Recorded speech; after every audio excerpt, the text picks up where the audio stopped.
Hi students, I am R.K. Rakesh. I am going to teach you a unique language, that is English. English is not our language, so I have to read it, I have to learn about it. First of all, we are going to know what is language. We are going to know what is language. First, what is language? Language language What is language? Language is a medium by which we can express our views to others and we can understand the views of others. This is language. It is not our language English, so we have to read about it, we have to learn about it. सबसे पहले हम लोग इसका definition देखते हैं, परिभाषा देखते हैं कि लैंग्वेज होता क्या है ना?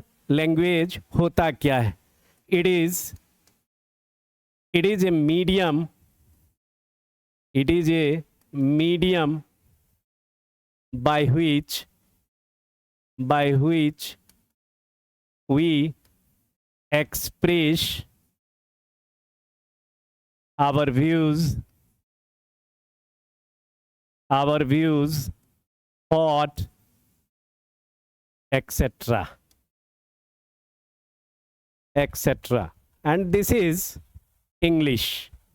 We are going to learn today about English.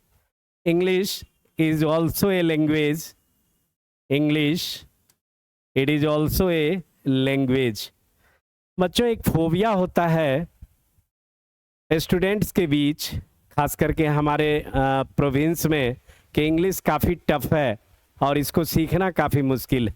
लेकिन according to me or according to some educators, it is known that it is too easy language.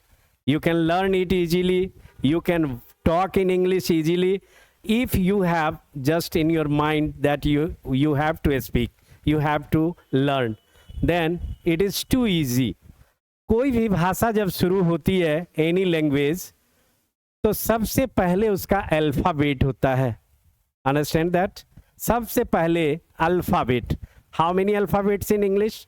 There are 26 letters और 26 अल्फ़ाबेट्स इन इंग्लिश. 26 होते हैं total. ये 26 letters in English alphabet, 26 letters in English alphabet, 26 letter होते हैं.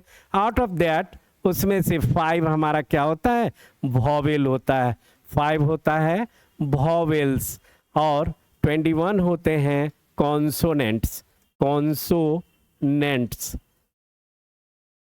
और letter के बाद जो होता है किसी भी लैंग्वेज में, वो होता है वर्ड का फॉर्मेशन, शब्द का बनना, है ना? शब्द बनता है और शब्द के बाद क्या होता है? सेंटेंस बनता है.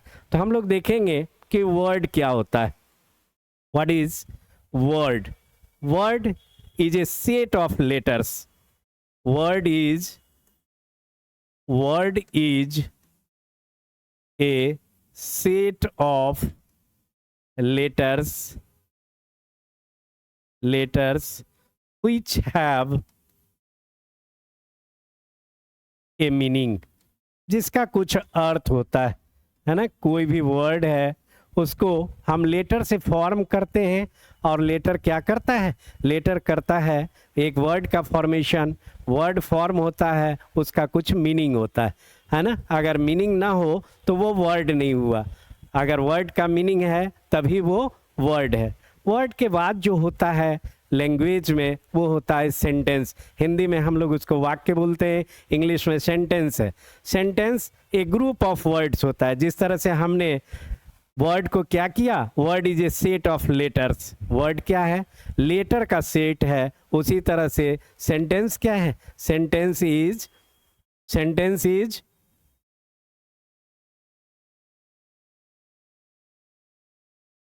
सेंटेंस क्या है?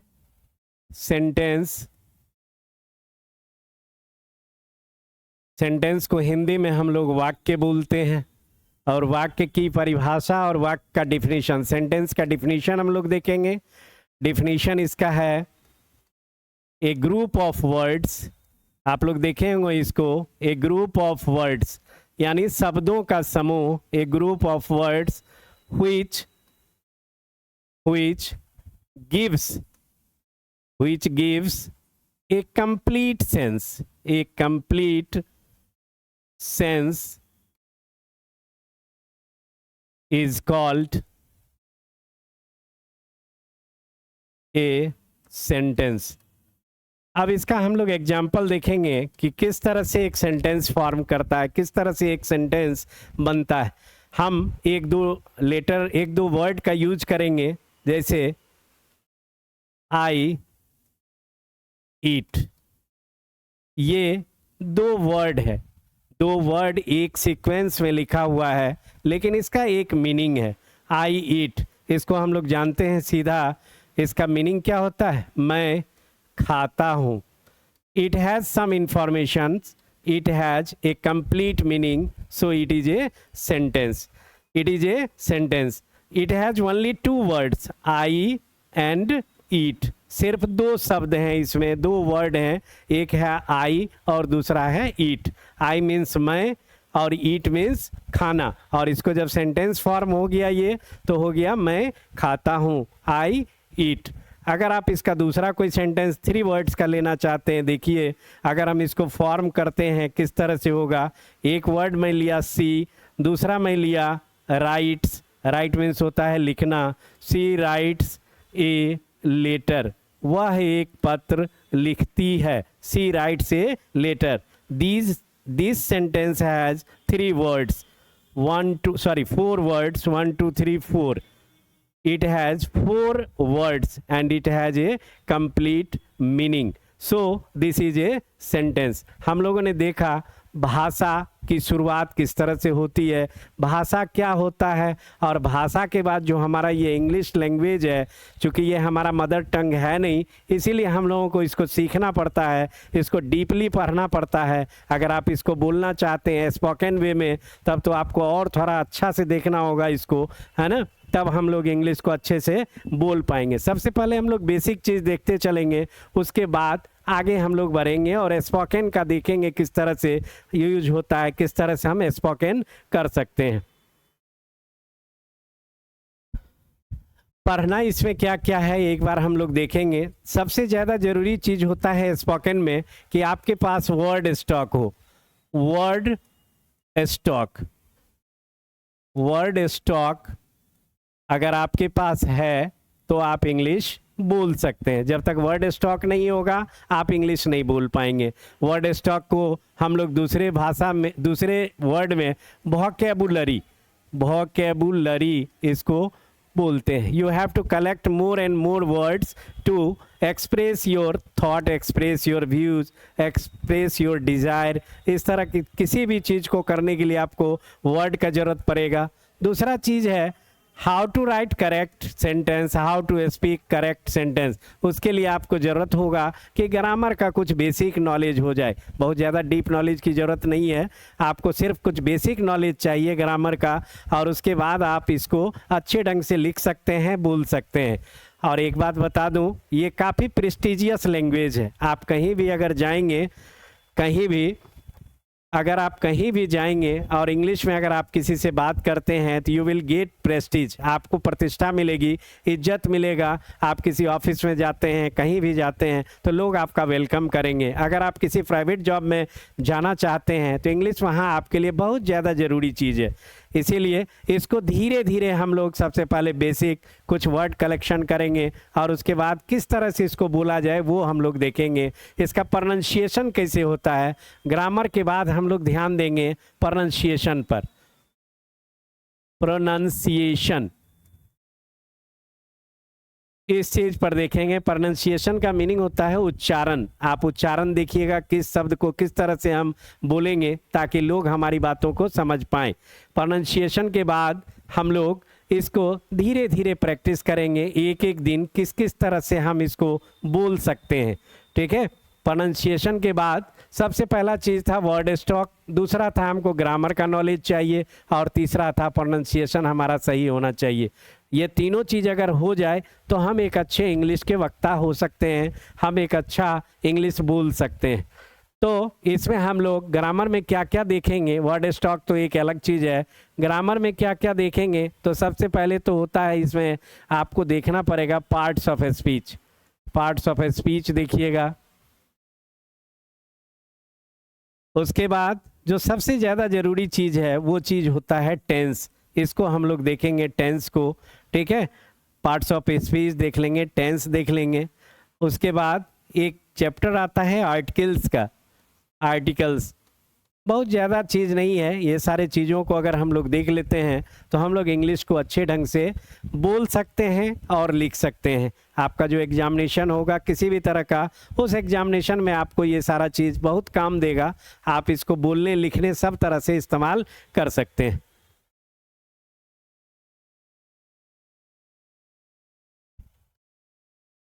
चलिए फिर आगे देखते हैं।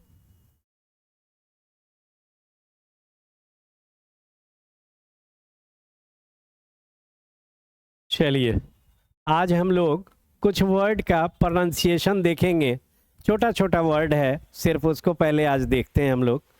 देखिए एक वर्ड होता है जिसको THERE देयर, और एक होता है THEIR देयर। ये दोनों में काफ़ी डिफरेंस होता है और अक्सर बच्चे इसमें कंफ्यूज करते हैं। एक देयर जो है ये, इसको हम लोग एज ए इंट्रोडक्टरी वर्ड लेते हैं। दूसरा देयर जो है इसका मीनिंग होता है उनका, है ना, उनका या उसका। ये इंट्रोडक्टरी वर्ड है। दूसरा इसका मीनिंग भी होता है, एक इसका मीनिंग होता है वहाँ, और इसका मीनिंग होता है उनका या उन लोगों का।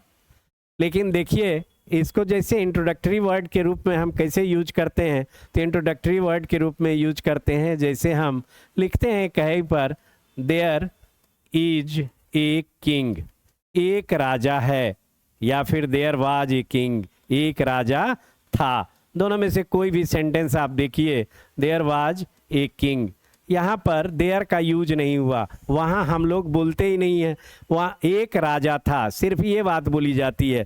इस जगह पर ये देयर जो है ये इंट्रोडक्टरी वर्ड, ठीक है।